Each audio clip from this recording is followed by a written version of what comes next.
Okay, just checking to see if you can see me and hear me okay.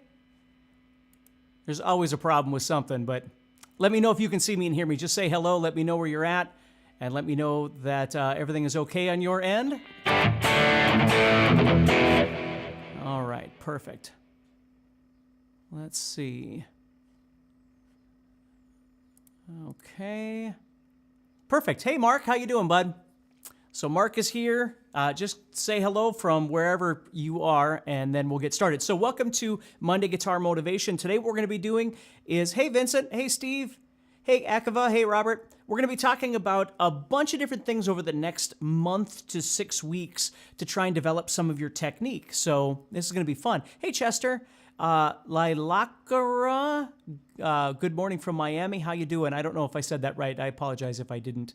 Let's see here. Chester Allen is here. Edward is here. It's Best Strings is here. Vartan is here. We got all kinds of people. This is great. Okay, cool. Well, I'm glad everything's working. I'm glad you can see me and hear me okay. Hey, Christopher. Christopher Patterson is here. So let's go ahead and get started so I don't take too much of your time today. Hey, Grant. Zoha. St. Eugene is here. Very, very cool. All right, awesome. Darren is here. How you doing, bud? Yeah, this is the Silver Sky SE. Pretty cool. Anyway, so let's go ahead and get started. What we're going to be talking about today, and then we're going to build on over the subsequent next few Mondays, is bending, vibrato, different kinds of techniques like that, really trying to develop these sorts of things, okay? So the first thing we're going to do is we're going to talk about the proper execution of vibrato today. That's what we're going to be focusing on. So you might already do vibrato great, and that's awesome. But if you have any questions about it, that's what we're going to be doing today. So vibrato to me is one of the most important things that you can learn to execute effectively because it really makes your guitar playing sound more professional, if you will, more authentic. And if you don't do it right, it tends to sound less professional. You know what I mean? Hey, Edgar. Hey, Felix. Hey, Baldemar. Thank you so much for being here, everybody.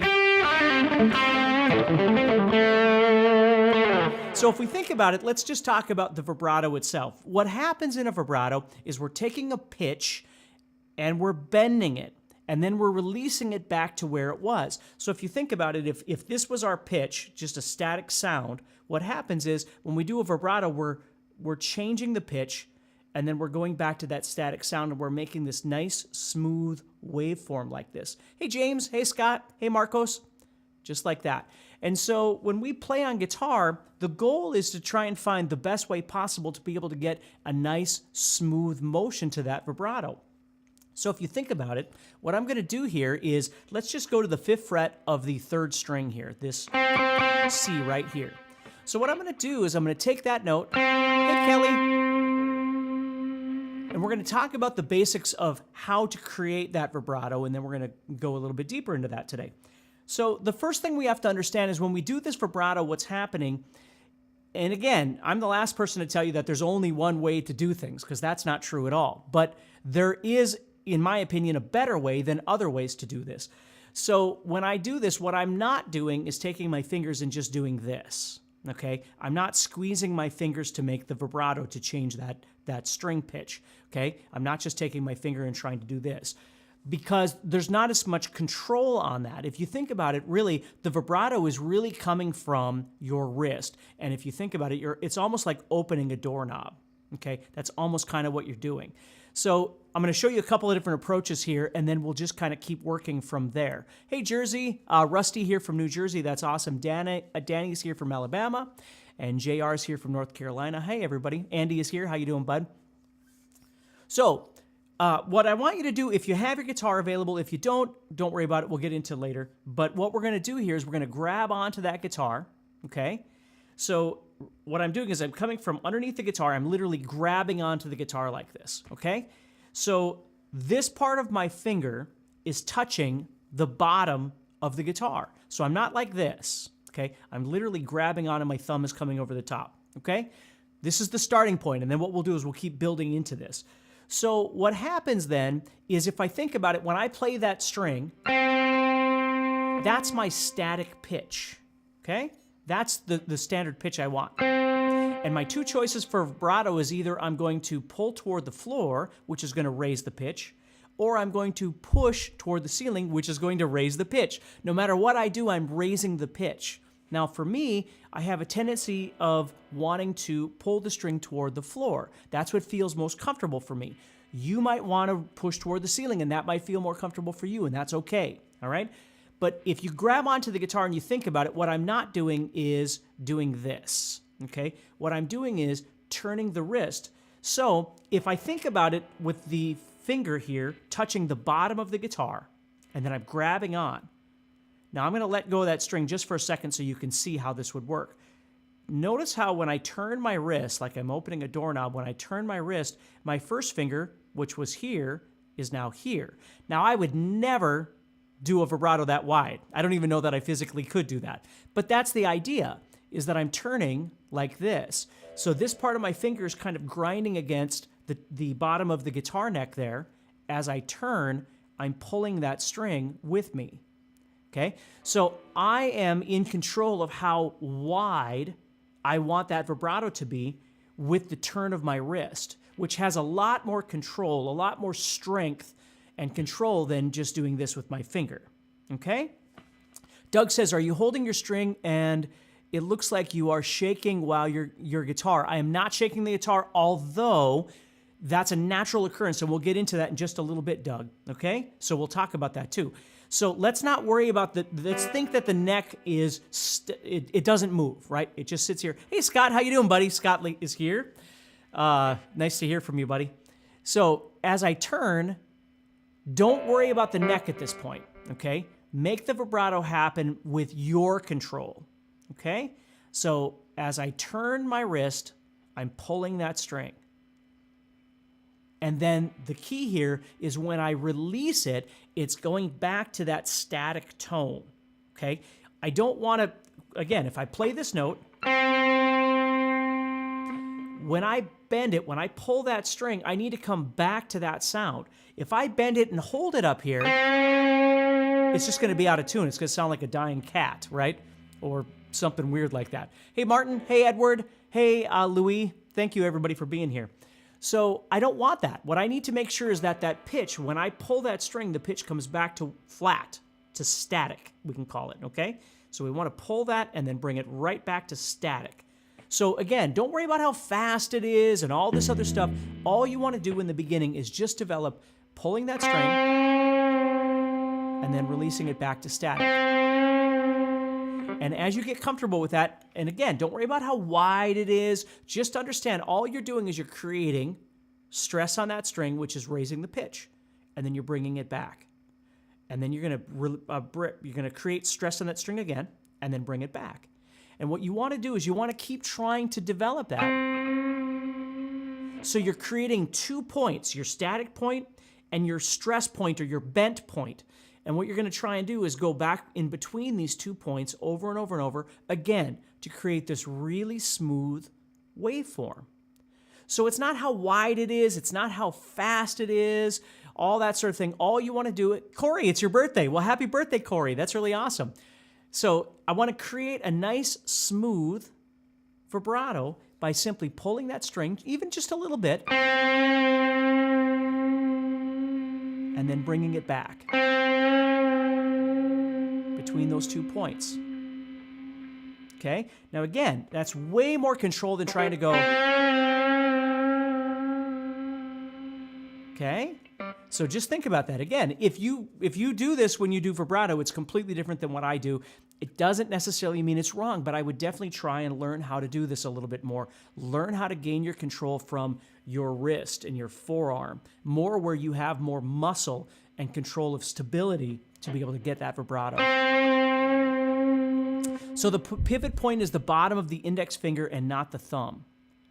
The bottom of the index finger. Well, right now I'm using my index finger. I could use any finger, right, which we'll get to. I could use any finger to create this. That's the point. So even if I was doing my pinky, I would have more fingers on there, but I would still be doing the same thing. And again, at this point, I'm grinding against the top of my finger like that as I pull that string down like this. Okay? What's the difference between this technique and using the vibrato arm? Well, the vibrato arm will give you a vibrato, but it's going to sound a little different, right? I use a vibrato or the whammy bar for a vibrato as well, but it's not gonna sound the same. It's gonna sound a little different. And again, you'll notice, Martin, as we keep going here, all the different things that I can do with this vibrato. And then again, over the next month or so, we're going to be talking about all kinds of different things. I just want to get you set up with the basics this week. So, as I'm doing this,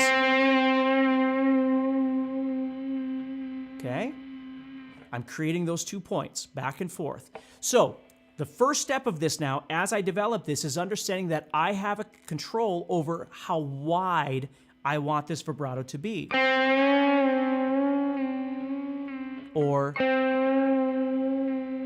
And I can choose depending on the song, depending on the style, depending on the tempo.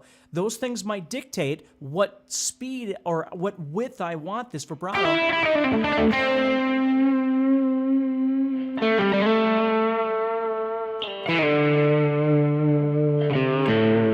Now, do I want a slower vibrato?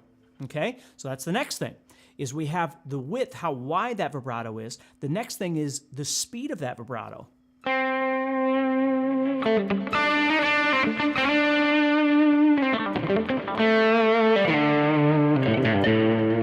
So I can control how wide it is and how fast it is at the same time.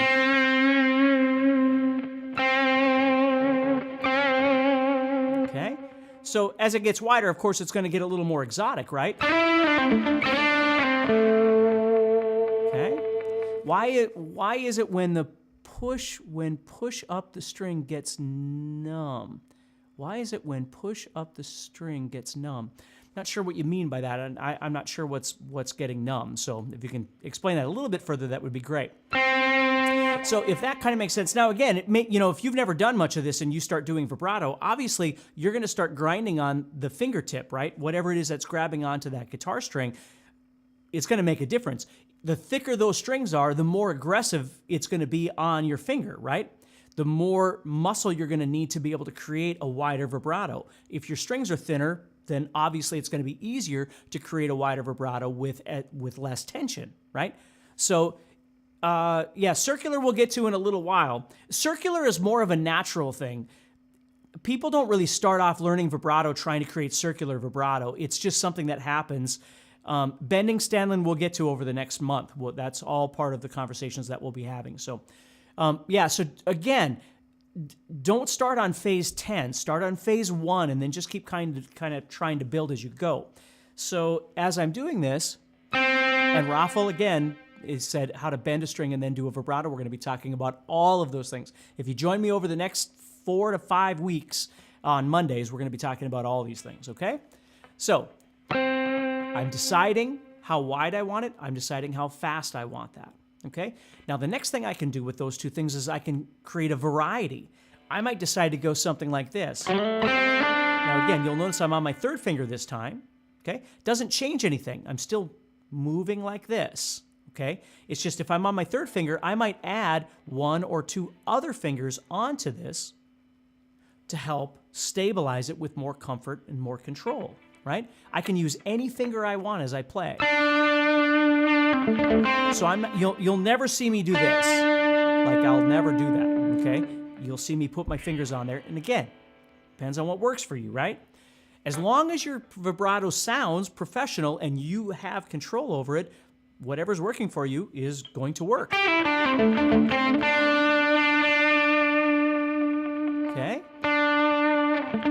Now, if I was to do something that has variety, I might do something like this. See how I can make it more, we can call it irregular or erratic, but it sounds pretty cool, right? So if I'm going, and then I do something like this,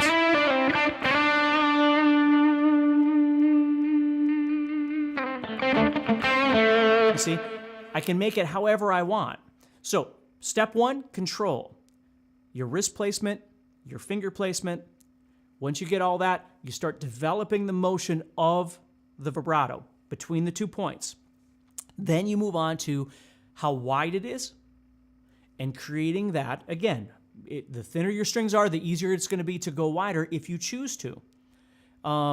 What string gauge is better? It depends on what works best for you.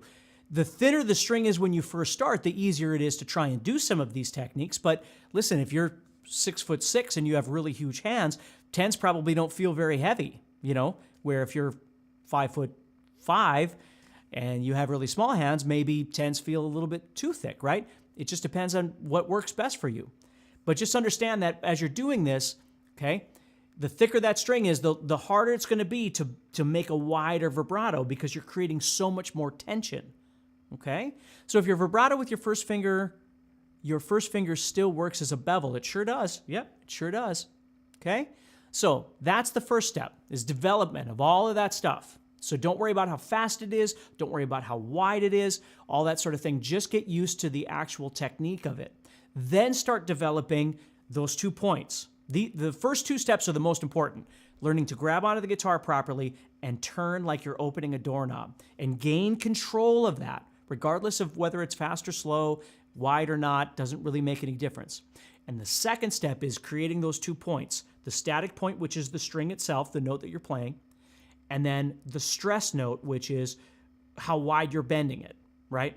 I mean, because that's really what you're doing is bending it, right? You're pulling that string to a certain point, and then you're relieving it or releasing it, and then pulling it back to that point. And you need to get used to those 2 points so you create a nice, smooth vibrato. And that's where the width and the speed will come in, is you decide whether or not you want the vibrato to be this wide, or you want it to be this wide, or you want it to be this speed while that wide, or you want it to be this speed while that wide. It's all up to you, okay?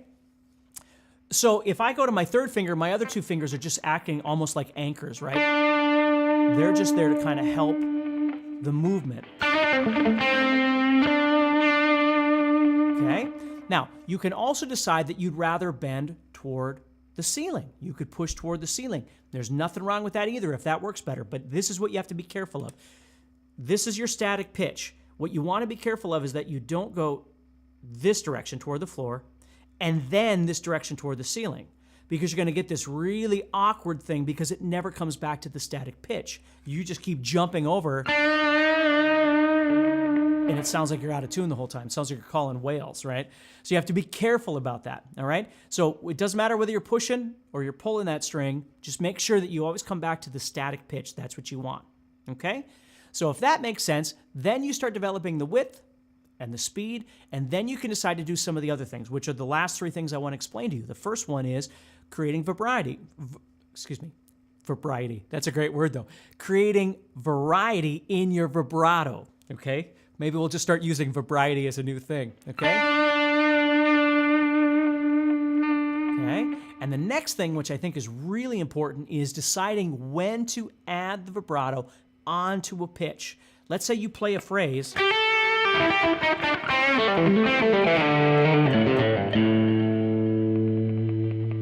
you get to the end, okay? Yeah, Darren, we should get shirts that say that. Variety. It's like sobriety for guitar players. Variety, okay? So as we're playing, we decide whether or not we want to add that vibrato right away to the note, or whether or not we want to let that note settle and then give it a vibrato, which sounds really, really nice. And again, it sounds like you're not in a hurry. So as you're playing,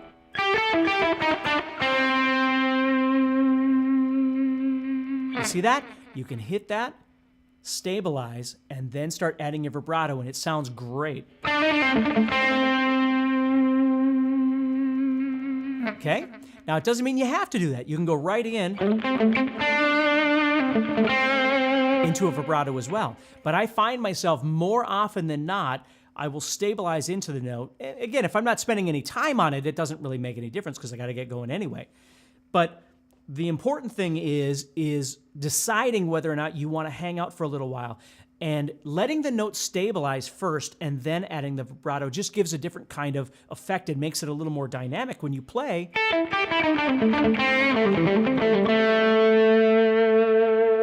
You see? So it's pretty cool that you can do that too. And then the last thing I want you to talk to you about is deciding whether your vibrato is going to mimic the tempo of the music or whether it's going to do its own thing. And if you think of singers like Jeff Tate, or people with a really wide vibrato, might be Bruce Dickinson from Iron Maiden, whoever it is that you like to listen to, whoever has a vibrato that you enjoy. Think about when they sing whether or not that vibrato matches the song, matches the tempo, or whether or not it's its own thing. And that's something to think about a little bit when you're playing. So when you hear a song and you're doing your thing,